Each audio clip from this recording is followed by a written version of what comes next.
So what we want to do is we want to flatten out this area, get all the bumps out, and then move the garden boxes here over to here.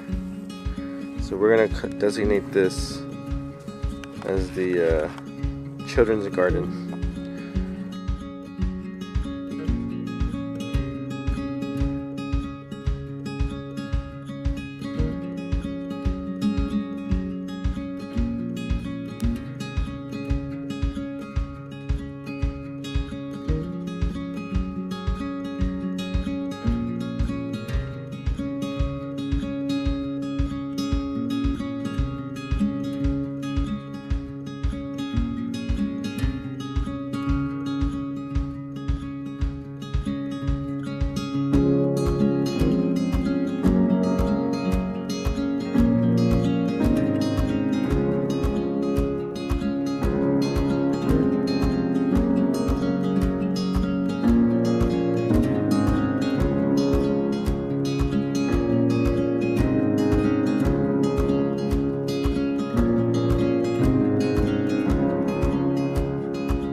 Thank you for watching, and if you enjoyed this video, here's some more suggestions.